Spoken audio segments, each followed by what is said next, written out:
투표는 이 내란을 끝내고 빛의 혁명을 완성하는 가장 강력한 무기입니다. 투표는 총알보다 강합니다.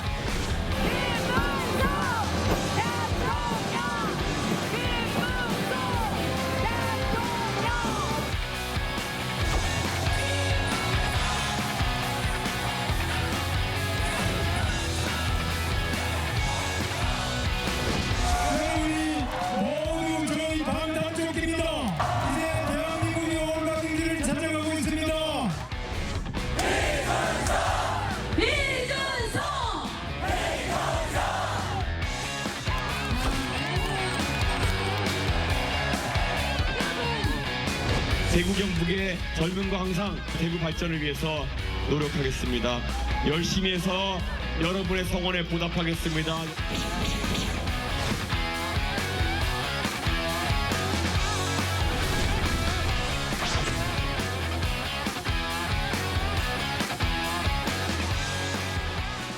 조금 전 오전 6시부터 21대 대선 본투표가 시작됐습니다. 후보들은 마지막 표심 잡기 총력전을 펼쳤는데요. 패널 4분과 함께 자세한 얘기 나눠보겠습니다. 네, 성추윤 더불어민주당 선대위 부대변인 최병묵 정치평론가 최진영 변호사 장현주 변호사 함께합니다. 안녕하세요. 안녕하세요. 네, 안녕하십니까. 민주당 이재명 후보 얘기부터 좀 해보겠습니다. 어제 휘날레 유세 마지막 장소로 여의도를 선택을 했어요. 어제 여의도를 선택한 그 장소의 의미와 또 어제 나왔던 메시지들 설명을 해주신다면요. 일단 이번 조기 대선이 치러지게 된 이유가 작년 12월 3일에 있었던 윤석열 전 대통령의 위헌 위법적인 비상계엄으로 인해서 치러지는 조기 대선입니다. 예. 그렇기 때문에 저희는 작년 12월 3일을 떠올려 보면 그 당시 국민들께서 국회로 달려와 주셔가지고 계엄군들을 막아주는 그런 역할을 또 하셨었죠. 그리고 또 작년 12월 그 첫 번째 탄핵소추안이 부결되었을 때 또 국민들은 다시 여의도로 모여서 그 당시 당론으로 탄핵을 반대했던 국민의힘에게 탄핵소추안을 통과시켜라라는 국민의 명령을 내리셨습니다. 그래서 그 이후에 통과가 되지 않았습니까? 그런 것들, 저 일련의 과정들을 저희는 빛의 혁명이라고 부르고 있습니다. 그렇기 때문에 이번 조기 대선이 치러지게 됐던 그 과정들, 그 국민들이 막아주시고 국민들이 다시 탄핵까지 이끌어 주셨기 때문에 그런 국민들과 함께 여의도 광장에 다시 모여서 이번 대선의 의미를 되새기는 그런 차원에서 마지막 그 유세 현장을 여의도 광장으로 잡았던 것입니다. 네, 그런가 하면 국민의힘 김문수 후보는 서울시청 광장에서 마지막 유세를 마쳤습니다. 제주에서 시작을 해서 부산, 대구, 대전을 거쳐 서울에서 마무리하는 경부상행선 유세를 펼쳤는데요. 어제 유세 전략 어떻게 보셨어요? 기본적으로 대통령은 이제 전국을 아우르는 후보를 뽑는 것이다. 뭐 이런 의미로 이제 그 종단 유세를 벌인 거죠. 그래서 예. 어제 하루 동안 제주에서부터 서울까지 그리고 마지막 피날레는 서울시청. 서울시청은 이제 전국의 중심지라는 상징성을 가지고 있지 않습니까? 그런 점에서 이제 김문수 후보는 그 국민 통합적인 의미를 담아서 아마 서울시청에서 마지막 유세를 벌인 것으로 이렇게 판단이 됩니다. 이준석 후보는 보수의 심장 대구를 찾았습니다. 대구에서 자신이 보수의 적자다 이런 얘기를 했어요. 어떻게 들으셨어요? 그렇죠. 사실 이준석 후보 같은 경우에는 마지막까지도 단일화 여부를 가지고 굉장히 관심을 모았었거든요. 그런데 어제 마지막 유세 장소로 보수의 심장이라고 할 수 있는 네. 대구를 택함으로써 사실상 단일화를 없다라는 것을 좀 보여준 것 같고요. 그러면서 본인에게 투표를 하는 것이 결국 보수의 미래에 투표하는 것 아니겠냐의 취지의 이야기를 했습니다. 결국 보수의 적자가 본인이고 보수의 미래가 본인이다라는 그런 메시지를 주고 싶었던 것이 아닌가라는 생각 듭니다. 네, 최진영 변호사님께는 이걸 좀 여쭤보도록 하겠습니다. 선거운동이 시작되고 나서 이재명 후보는 유세에서 내란이라는 단어를 썼고요. 김문수 후보는 주로 방탄이라고 이 단어를 썼거든요. 이 부분은 어떻게 보셨나요? 결국 이 부분은 민주당으로서는 정치 프레임을 걸 때에 내란 세력 심판이라는 프레임으로 계속 왔던 것 아니겠습니까? 그 반면에 국민의힘 같은 경우에는 이른바 비리 방탄 후보 심판 이런 얘기를 해왔습니다. 나름대로 지금 그 12.3 비상계엄 이후에 윤 전 대통령이 탄핵을 당하고 그런 부분 과정에서 이 대선 전초전 같은 경우에는 이재명 후보의 그 내란 프레임이 상당히 유효하다라고 생각을 했지만 점점 갈수록 그것이 내란 척결을 넘어서 이른바 정치 보복 프레임으로 상당히 변경된 것 같습니다. 그러다 보니까 이 김문수 후보님 같은 경우에는 처음에는 비리 방탄 후보 심판 이런 프레임이 돼 있지만 계속 이것이 정치 보복 프레임으로 가고 독재 프레임으로 가니까 전 민주당의 그 대표였던 이낙연 전 총리가 같이 우리 국민의힘에 사실상 지원을 하면서 네. 어떻게 보면은 적극적으로 독재 괴물 독재 방탄 네. 저지 프레임 이런 식으로 전체적인 구도가 변경된 것입니다. 그렇기 때문에 초기에 어떤 이재명 후보의 내란 심판 프레임이 말씀드린 것처럼 이 정치 보복 프레임으로 국민들한테 받아들여짐으로써 과연 그것이 끝까지 유효한 정치적인 어떤 캠페인 이슈로서 합당한지에 대해서는 아마 오늘 뚜껑을 열어보면은 심판이 될 것 같습니다. 네. 이재명 후보의 경우에는 막바지 유세에서까지 이 새 표가 나라를 구한다, 새나구를 네. 외쳤습니다. 어떤 전략입니까?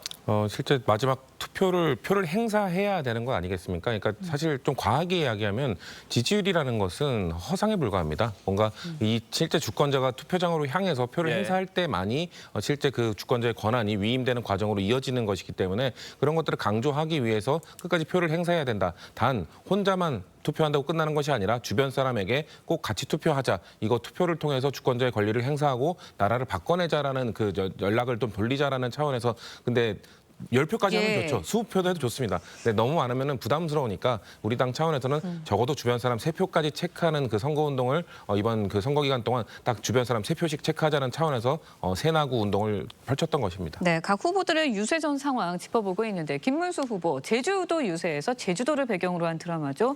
그 주인공을 떠올리게 하는 체육복 입고 등장을 해서 화제가 되기도 했었는데 이런 유세가 그동안 이제 국민의힘에서는 깨끗한 후보를 내세웠었잖아요. 거기에 좀 도움이 됐었을까요?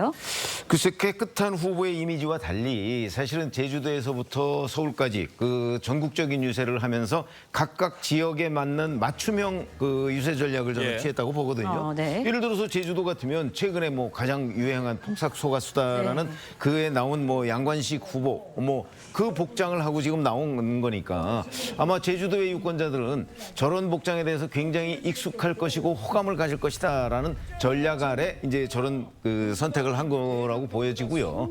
이렇게 되면 결국 준비를 굉장히 많이 했다. 전국을 돌아다녀가면서 하루 동안에 모두 다 훑는 선거 유세를 해가면서도 각 지역별 맞춤 전략을 했다. 저는 아주 기동성 있는 준비였다 이렇게 생각을 합니다.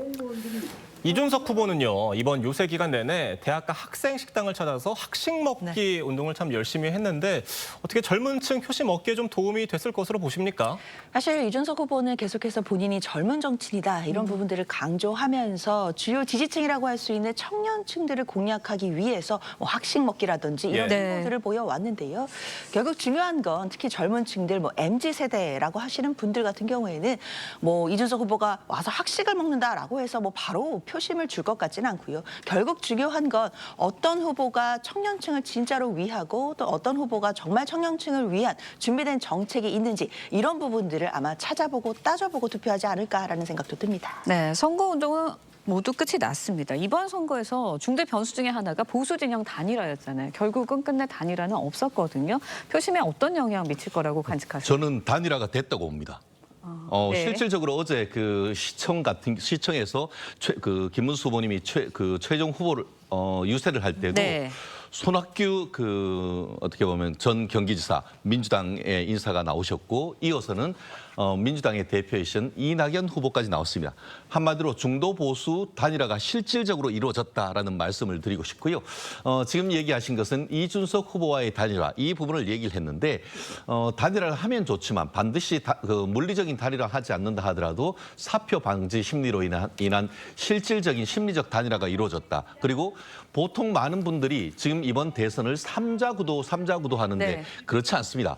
사실은 사자구도입니다. 권영국 후보가 있고 말씀드린 것처럼 지난 대선 같은 경우에도 심상정 후보가 제 기억에 한 60만 표 정도 표를 가지고 가셨고 결국 1, 2등 차이가 한 2, 30만 표 차이 난 이런 상태에서 오히려 야권 후보 그러니까 진보 좌파 쪽에 있는 후보들의 분열 그런 부분이 없지 않았습니다. 그렇다고 하면은 비록 이준석 후보와 김문수 후보가 물리적 단일화는 하지 않았다 하더라도 말씀드린 것처럼 독재 저지 프레임 이런 부분이 상당히 상당히 강화되면서 그 사표는 방지해야 된다는 심리가 최종적으로 했습니다. 관심은 비록 이준석 후보에게 적지 않았지만 결국 표는 김문수 후보에 가는 결국 축구로 치면은 미드필더 역할은 이제 이준석 후보는 했지만 골게트 역할은 이 김문수 후보가 해서 심리적인 단일화는 전 이루어졌다고 봅니다.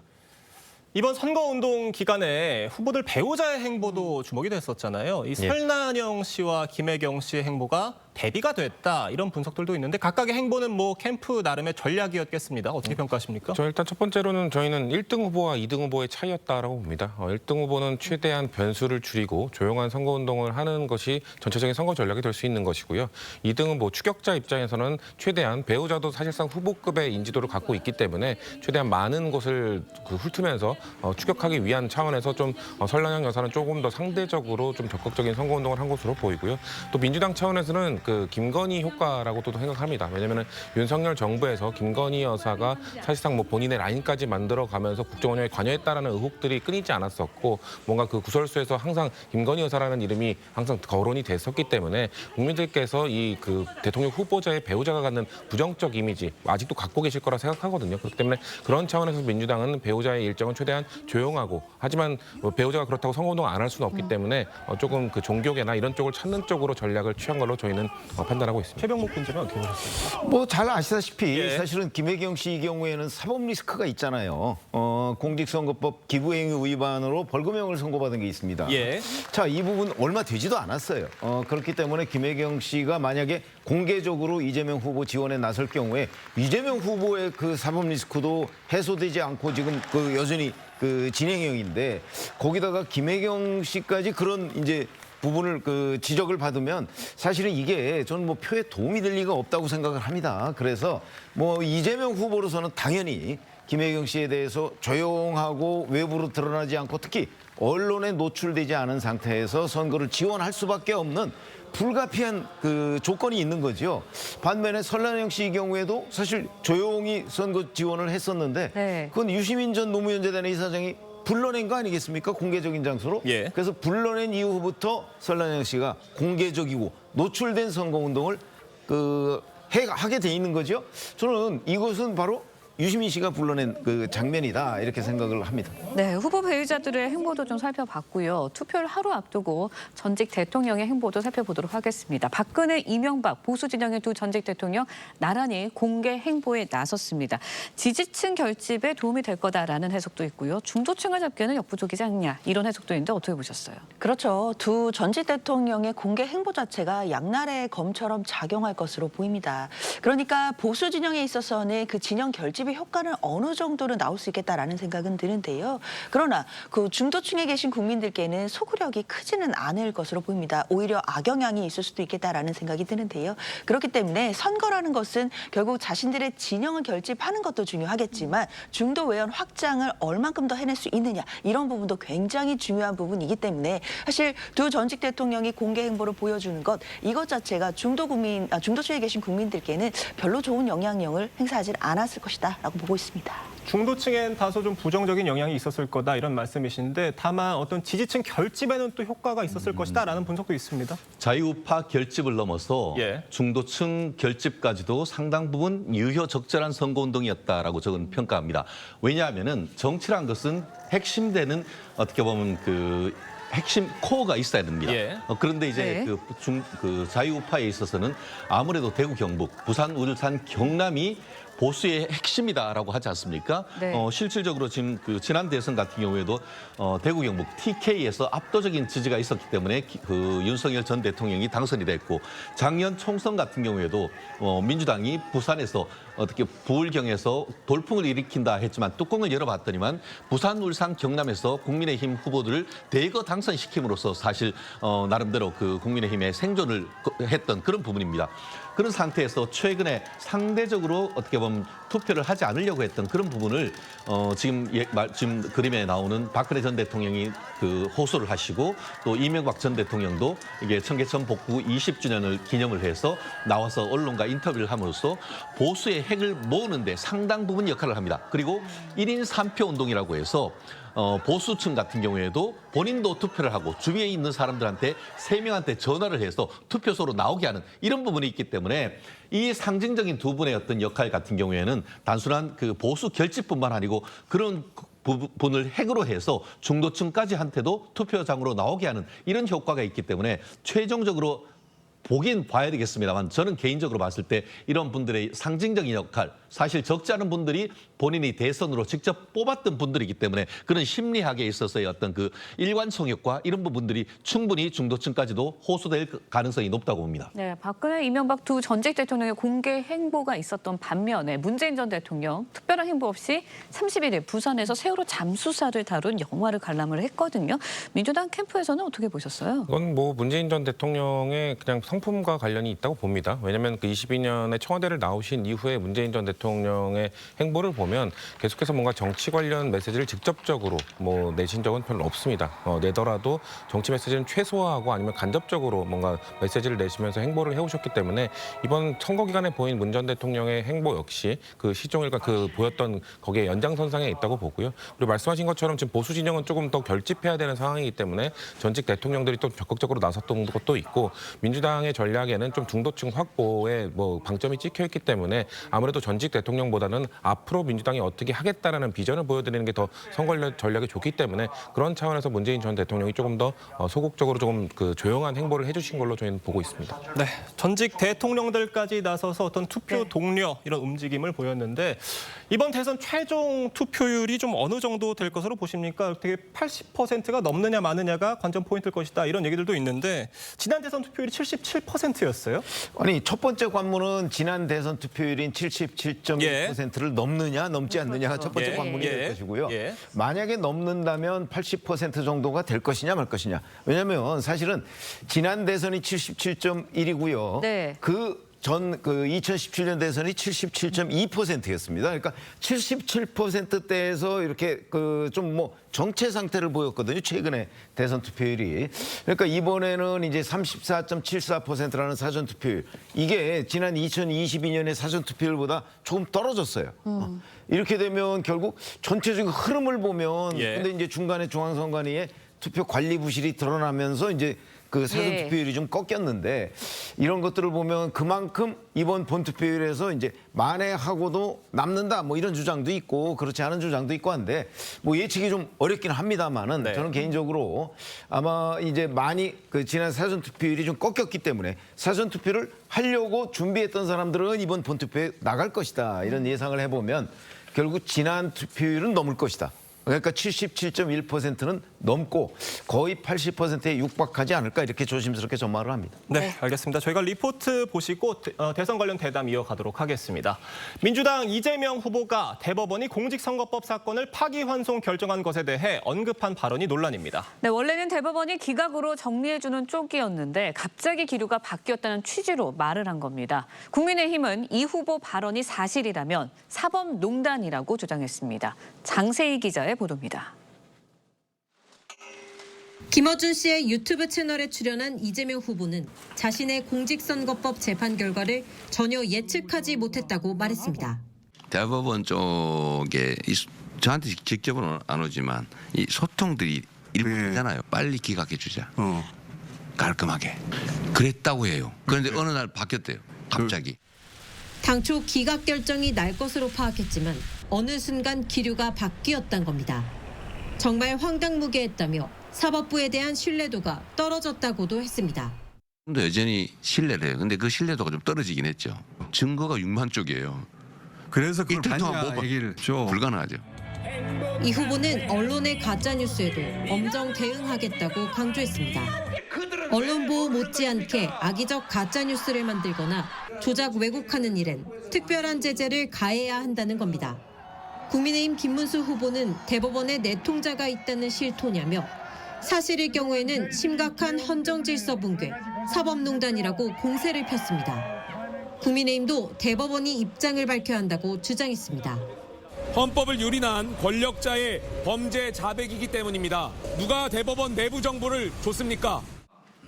언론에 대한 특별한 제재를 언급한 것을 두고도 비판 보도를 가짜뉴스로 몰아 입을 막겠다는 언론 탄압 선언이라고 비판했습니다.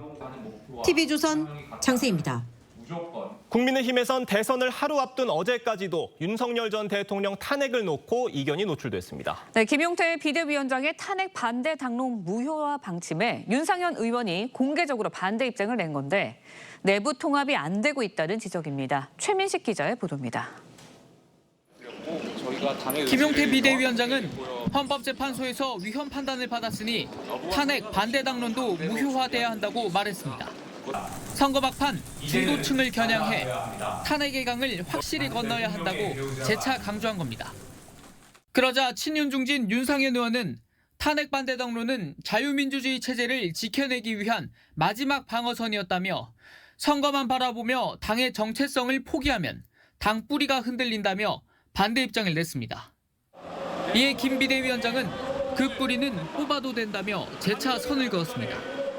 당론이 헌법 위에 있을 수는 없습니다. 여기에 대해서 이렇게 뿌리가 흔들릴 정도면 저는 그 뿌리는 뽑아내도 된다고 생각합니다. 한동훈 전 대표도 국민의힘은 불법 계엄을 막은 당이어야 한다며 우리 당의 정체성은 불법 계엄 옹호가 아니라 저지라고 가세했습니다. 양양자 공동선대위원장은 망발이고 궤변이라며 윤상현 의원의 출당을 요구했습니다. 선거를 코앞에 두고 내분 양상으로 번지자 나경원 공동선대위원장이 봉합에 나섰습니다. 이제 이 선거 끝나면 당 개혁도 확 해야 되는데요. 지금은 어쨌든 비대위원장의 의견이 더 당의 공식 의견이라고. 윤 전 대통령 탄핵에 대한 당 입장을 둘러싼 이견이 본투표 전날까지 노출되면서 선거 이후가 더 걱정이란 우려도 나오고 있습니다. TV조선 최민식입니다. 대선 레이스 기간 동안 후보들을 뒤흔든 각종 논란들이 참 많았습니다. 먼저 이재명 후보의 이 대법원 관련 발언 얘기부터 해보면 이재명 후보가 그러니까 대법원이 선거법 사건 관련해서 원래는 빨리 기각해주자는 쪽이었는데 그게 갑자기 파기환송으로 바뀌었다 이렇게 얘기를 하면서 저희가 이런 얘기 그러니까 원래 기각이었다는 얘기를 들었다는 식으로 얘기를 했습니다. 지금 국민의힘에서는 이게 소통이 아니라 내통 아니냐 이렇게 지금 지적을 하고 있는 상황이에요. 사실은 대법원 전체 의견은요. 그 전원합의체 그 심리를 2번을 했습니다. 그것도 예. 평의를 2번을 했죠. 자, 근데 그 평의를 예를 들어서 첫 번째 했을 때 누군가가 만약에 그 이재명 후보 쪽에 그 지금 상황이 이렇게 돌아갑니다라고 얘기를 해 줬다면 우리 잘 아시지만 판결을 어떻게 할 것이다라는 거 그 피고인 측에 알려주지 않죠. 네. 그렇게 되면 이제 국민의힘에서 얘기하는 이른바 내통이라고 하는 그 논리가 상당히 그 합당한 논리가 됩니다.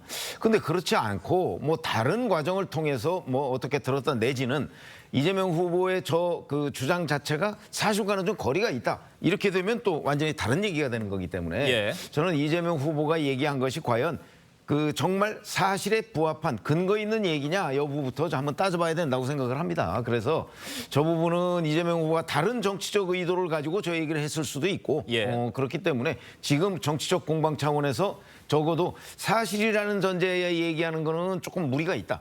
뭐 이렇게 판단을 하고요. 저는 뭐 저 문제는 근데 이제 사실이라고 전제한다면 매우 심각한. 예.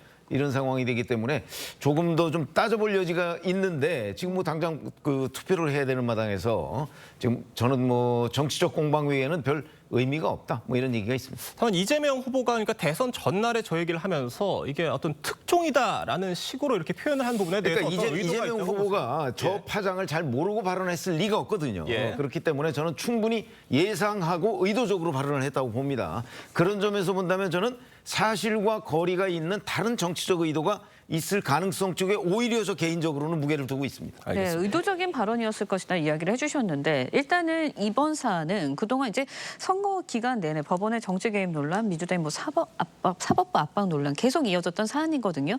이 후보가 이게 막판에 이 이슈를 꺼내든 건 선거 캠프에서는 전략적인 거였나요? 글쎄요. 일단 그 이 후보가 정확히 지적하고 싶었던 방점은 뭔가 이틀 만에 기각 판단이 나왔던 것. 그러니까 그것에 좀 방점을 찍고 싶었던 것이거든요. 근데 좀 너무 뭔가 대법원과 뭐 소통을 했다. 사실 이 후보 입장 직접 입으로 직접적으로 소통은 하진 않았습니다만 이라고 얘기했어요. 그러니까 뭔가 이것을 마치 대법원과 내통하고 있다. 사법농단이다. 이쪽으로 너무 지금 컨셉을 몰아가고 있는 그 국민의힘 목소리는 너무 과도하다라는 말씀을 드리고 싶고 그 정도의 소통, 그 정도의 정보 입수 이런 것들은 사실 국민의힘에서도 하고 있는 것이거든요. 것이거든요. 그러니까 지난 탄핵 정국을 떠올려 보면 그 당시에 그 한덕수 그 당시 권한대행의 이 탄핵 소추안 결과가 나오기 전에 그 당시 윤상현 의원으로 기억합니다. 윤상현 의원이 7대1로 기각 결론이 난 걸로 안다. 마치 정보를 얻은 것처럼 얘기했고 실제 똑같이 결론이 나왔습니다. 그런 것처럼 그러면은 그거는 사법과 또 그 헌법재판소와 내통했던 것인가요? 저희가 양쪽 진영 모두 뭔가 이 법원에 있는 이런 정보력을 발휘해서 뭔가 예측들을 하고 하는 것들에 대해서 이야기한 점에 대해서 뭔가 사법부와 뭐 내통하고 있다라고 너무 과하게 지적하는 것은 너무 잘못된 것이라고 보고요. 이재명 후보 말씀드리고 싶은 건 다시 한번 말씀드립니다만 뭔가 그렇게 빠르게 파기환송이 됐던 것 그것들은 이틀 만에 결정이 났던 것이 잘못됐다는 점을 좀 지적하고 싶었다는 것을 다시 한번 말씀드립니다. 네. 국민의힘은 대선 직전까지도 윤석열 전 대통령 탄핵의 강을 건너지 못한 모양새입니다. 김용태 비대위원장의 탄핵 반대 당론 무효화 입장에 이 친윤계 윤상현 의원이 공개 반대 입장을 냈는데 이건 좀 어떻게 보셨습니까? 사실 국민의힘 당내의 어떤 자중질환 상황을 보여주는 장면이다라고 봐야겠습니다. 예.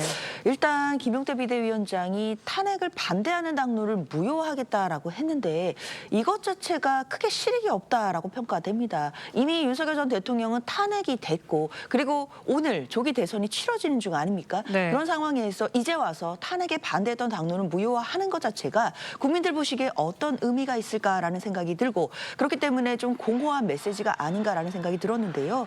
그런데도 이런 공허한 메시지조차도 윤상현 의원이 반대하고 당의 정체성이나 뿌리를 흔들 수 있다라고 유감을 표명하는 것 이런 모습 자체가 국민의힘이 아마 대선 이후에 펼쳐지게 될 당권을 놓고 치열한 갈등을 벌이는 모습을 예고편처럼 보여주는 것 아니겠느냐라는 생각이 듭니다. 그런데 가장 중요한 거는 이러한 과정 속에서 김문수 후보의 역할이 크게 눈에 띄지 않는다는 점입니다. 일단 김문수 후보가 대선 과정에서는 당연히 당무 우선권도 있고 그리고 후보로서의 존재감을 좀 더 보여줬어야 하는데 이런 좀 중요한 문제라고 할 수 있는 윤석열 전 대통령의 탄핵에 대한 그런 입장에 대해서 김문수 후보가 뭐 명확하게 또는 주도적으로 입장 정리를 못 해주는 부분 이런 부분들은 선거에서는 크게 좋은 방향으로 흘러갈 것 같지는 않다라고 생각합니다. 네, 자중질환이라는 표현까지 나왔습니다. 그동안 근데 국민의힘에서는 앞서서 후보 교체 논란도 있었고요. 그리고 이번에 윤 전 대통령 탄핵에 대한 이견까지 표출되는 상황이거든요. 당내 갈등 노출이 계속 나오고 있는 모습이에요. 어떻게 보세요? 저는 이것을 좀 더 긍정적으로 봅니다. 우리가 그 투표는 총알보다 강하다 이런 얘기를 했는데 사실 이번 그 대선 같은 경우에는 국민의힘 당원으로서는 당원 민주주의 실천의 원년이다 이렇게 평가를 합니다. 말씀하신 것처럼 지도부가 후보를 교체하려고 하는 그런 시도가 있었고 그것을 추인하기 위해서 ARS로 여론조사를 했는데 결국 그것을 막은 것은 국민의힘 당원 아니겠습니까? 결국 당원이 지금까지는 이른바 거수기 역할 그리고 선택의 대상일 뿐이었었는데 이제는 선택의 주체로 들어간 것 아니겠습니까? 그렇기 때문에 내부적인 논란이 있었음에도 불구하고 이번 대선 과정에서 국민의힘 당원들이 이것은 아니것이다라고 하는 적극적인 의사를 표시했고 그것이 해기돼서 결국 김문수 후보를 사실상 후보로 확정한 다음에 지금까지 올 수 있었던 건 아니겠습니까? 거기다가 파파미, 파도 미담밖에 나오지 않는다라는 그런 그 김문수 후보의 개인적인 어떤 그 청렴하고 깨끗한 그런 부분과 국민의힘의 어떤 지지가 이렇게 뭉쳐지면서 내부적인 어떤 그 계파 간의 갈등은 있었지만 밑바닥의 민심은 똘똘 뭉치는 그런 부분이 됐다라는 점에서 나름대로 이번 대선의 의미가 상당히 크다고 보고 결국 이런 부분은 앞으로의 어떤 그 국민의힘의 어떤 그 후보를 선택하거나 아니면 그 경선하는 과정 어떤 선거에서 공천을 하는 과정에서 당원들의 어떤 생각을 거부하기가 쉽지 않게 된 그런 계기가 됐다는 점에서 나름대로의 어떤 우여곡절은 많았습니다만 결국은 해피엔딩 쪽에 가까웠다 이렇게 평가하고 싶습니다. 이재명 후보 캠프에서는 이 세계적인 투자자 짐 로저스 회장이 이 후보를 지지 선언했다고 밝혔다가 이 짐 로저스 회장 본인이 나서서 나는 지지한 적 없다 이렇게 밝히는 사태도 있었죠. 이건 어떻게 보셨습니까? 사실은 어제 한 매체가 그 로저스 회장이 이제 허용한 그 어떤 일종의 가이드라인이죠. 그런 그 이메일하고 그렇지 않고 민주당이 발표했던 내용하고를 두 가지를 비교해서 그 했더군요. 그걸 보면 그 전체적으로 보면 로저스 회장은 이재명 후보에 대한 지지를 그 선언한 적이 없는 거예요. 그런데 이제 실제 민주당 발표는 이재명 후보에 대한 지지를 선언했다는 것이 핵심 요지입니다. 저는 조작이라고 봅니다. 왜냐하면 그 내용은 어떤 걸 봐도 뭐 핵심적인 세 가지 내용이 다 다릅니다. 그리고 기본적으로 로저스 회장이 나는 이재명 후보를 잘 알지 못한다고 얘기를 하고 있습니다. 근데 알지 못하고서 어떻게 지지를 하느냐 뭐 이런 문제부터 시작을 해서 그 두 가지 민주당 발표와 로저스 회장과 그 송경호 교수인가요? 예. 평양과기대 교수라는 예. 송경호 교수가 주고받은 메일 요렇게 두 가지를 비교해 보면 저는 조작임이 명백하다. 그래서 이거는 공방이라고 지금 제목을 그 언론 매체에서 달고 있지만 공방이 아니고요. 그냥 그 누군가는 모르지만 뭐 저는 이재명 후보가 그랬을 것 같지는 않고 그 중간에 아마 전달자의 역할이 그렇게 된 걸로 보이는데 그 명백하게 그 사실관계를 조작했다고 봅니다. 네, 국민의힘에서는 대국민 사기라 이러면서 공세를 펼쳤고요. 민주당은 지지선언 주최 측과 로저스 회장이 소통을 계속했다면서 사기란 표현 과하다라는 입장입니다. 민주당 선대위 부대변인으로 계시잖아요. 그러니까 여쭤볼게요. 왜 이런 일이 벌어진 거예요? 저희가 뭐 세심하게 체크하지 못한 부분이 있겠죠. 왜냐하면 저희는 그 중간 역할을 해줬던 송경호 교수, 그러니까 그 지금 로저스 회장과 직접 소통을 했던 그 중간 과정에 아까 말씀하신 것처럼 할 언론에서 보도한 그 송경호 교수와 지금 로저스 회장의 소통 내용을 보면은 처음에 그러니까 저희가 그 송경호 교수 쪽에서 초안을 작성해서 넘겼을 때는 지지와 관련된 단어들이 들어가 있었습니다. 근데 지금 로저스 회장이 지지라는 표현은 부담스럽다라고는 표현을 했던 걸로 알려져 있고 그래서 최종적으로는 이재명 후보의 실용적인 접근법을 높이 평가한다 정도의 톤 다운된 내용들이 들어가 있었는데 기자회견 때는 뭔가 그 이전 수정하기 전 버전을 지금 얘기한 거죠. 그렇기 때문에 그걸 보고 이제 지금 로저스 회장이 나는 최종 승인했던 내용과 다른 중간에 있었던 내용을 발표했다고 보기 때문에 아마 좀 불쾌한 감정을 드러낸 것 같은데요. 저희가 봤을 때는 그 중간 역할을 해줬던 저희 선대위 입장에서는 그 정도의 소통을 했다는 것이 입증이 됐기 때문에 그 내용에 대해서 믿어줄 수밖에 없었고요. 물론 끝까지 체크하지 못한 거에 대한 저희 책임도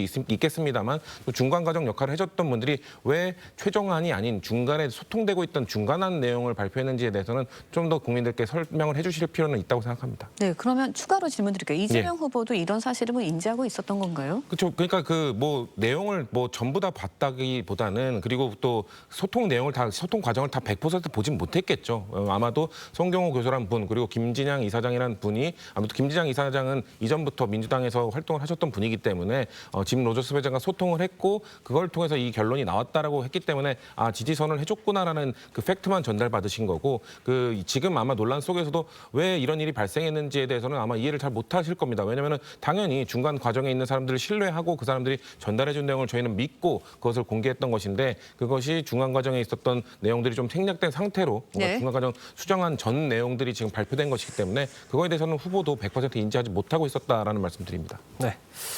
보수 성향 단체 댓글 여론 조작 의혹을 두고도 대선 전날까지 공방이 벌어졌었는데 지금 민주당에서는 이 사태의 배후에 김문수 후보와 국민의힘이 있다 이렇게 지금 주장을 하고 있습니다. 장 변호사님 보시기에는 어느 정도 근거가 있는 얘기라고 보십니까? 일단 여러 정황들은 분명히 나오고 있는 것 같습니다. 그리고 지금 수사가 시작이 됐으니까 수사를 통해서 사실관계가 좀 더 면밀히 밝혀져야겠다라는 생각은 드는데요. 분명은 그 단체와 관련된 홍보 영상에도 김문수 후보가 등장을 하고 그런 부분들이 있기 때문에 정치권이 관련되었을 가능성에 대해서도 당연히 수사 대상이고 수사가 되어야 된다고 생각합니다.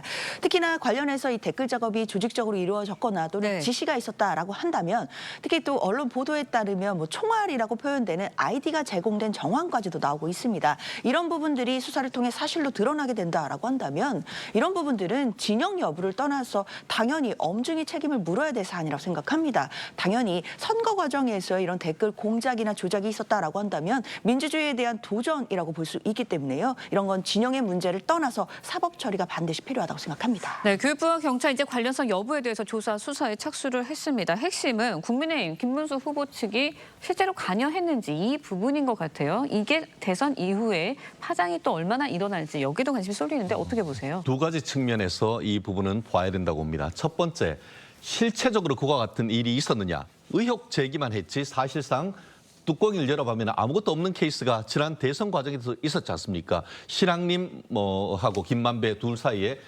그 당시 있었던 그 윤석열 후보가 검사 과정에서 커피를 피의자한테 타줬네 말했네 하는 것을 대선 직전에 했지만 사실상 그런 부분이 공작으로 밝혀졌고 거꾸로 그 사람들이 처벌되는 일이 있었습니다. 그거하고 거의 패턴이 비슷하다고 보면 되겠죠. 이번 같은 경우에도 구체적인 알맹이는 전혀 없이 예전에 김문수 후보와 어떤 이 단체 사이에 어떤 관계가 있었다. 그렇기 때문에 이번에 같은 경우에도 뭔가 있었다라고 하지만 그 부분은 민주당이 밝히듯이 국민의힘이 아니고 자유통일당과의 관계일 뿐인 것입니다. 근데 그것을 억지로 끌어와 가지고 한다는 것 자체가 국민들에게 어떤 그 판단을 하기에 그 흐리는 것이 있고 또 하나 이게 경찰이 왜 여기에 나옵니까? 지금 경찰은 나중에라도 조사를 하면 되는 것인데 민주당이 지금 조사를 하기 위해서 얘기하자마자 득달같이 붙어가지고 이 부분에 대해서 사실상 경찰이 선거에 개입하는 이런 모양새는 과연 경찰이 정치적 중립을 지키느냐 이런 부분이 있기 때문에 이런 부분에 대해서는 정말 앞으로도 그는 공무원의 정치적 중립 그런 부분이 있고 더불어서 다른 사람은 몰라도 민주당은 이런 부분을 의혹을 제기할 자격이 있는지에 대해서 국민이 묻고 있지 않습니까? 예전에 드루킹 사건 사실 추미애 의원이 문제를 제기했지만 결국 뒤에 배후에 있었던 건 누굽니까? 그 당시 문재인 후보의 수행실장이었던 김경수 전 경남지사 아니었습니까? 그런 분이 지금 뭘 하고 있습니까? 지금 이재명 후보의 총괄선대 본부장을 하고 있다는 이런 부분에 대해서 국민들은 좋지 않은 시각으로 보고 있다는 것도 민주당이 아셔야 될 거라 생각합니다. 네. 선거 기간 동안 후보들의 각종 발언도 참 많은 파장을 일으켰습니다. 네. 기억에 나는 게 지난 3차 토론에서 이준석 후보의 이른바 젓가락 발언이었습니다. 이 발언이 이 후보와 또 개혁신당을 지지하는 표심에 어느 정도 영향을 미쳤을 것으로 좀 보세요. 사실 이게 그 여론조사 공표 금지 기간 예. 직전에 이루어진 일입니다. 네. 그래서 그 이후의 여론조사는 우리가 알려진 게 없기 때문에 어느 정도나 영향을 미쳤을까를 정확하게 검증하기는 쉽지가 않은 상황이죠. 그러나 이렇게 주변에 그다음에 각 정당의 얘기들을 종합해 보면 저는 상당한 영향을 미쳤을 거라고 봅니다. 1차적으로는 이준석 후보가 이제 문제를 제기한 방식. 문제를 제기한 본질 자체에 대해서는 별 이의제기가 없는데 제기한 방식 예를 들어서 그거를 순화해서 표현한다고 했을 때 그 순화의 정도가 너무 약했던 것 아니냐. 그러니까 모두가 남녀노소 다 보는 그런 공중파에서 그렇게 순화되지 않은 표현을 가지고 문제 제기한 게 적절하지 않았다. 사실은 이준석 후보가 지금 사과한 것도 그 부분에 대해서 사과를 한 거거든요. 이제 그런 얘기. 그다음에 그 내용은 결국 이재명 후보 장남 문제 아니겠습니까? 예. 이런 문제 때문에 아마 이재명 후보도 그로 인해서 좀 타격을 받았을 거고요. 이준석 후보가 1차적, 그다음에 이재명 후보가 2차적인 타격을 받았을 텐데 이 문제는 뭐 정확하게 지금 몇 퍼센트가 어떤 영향을 미쳤을까? 뭐 그거는 결국 투표 결과로서 나타나지 않을까 싶습니다. 네. 네, 오늘 본투표는 지난주 사전 투표와는 달리 지금 투표율이 잘 진행이 되고 있는 상황이고요. 투표율은 잠시 뒤에 저희가 다시 좀 말씀을 드리도록 하겠습니다. 저희가 날씨 상황 보고 다시 이어가도록 하겠습니다.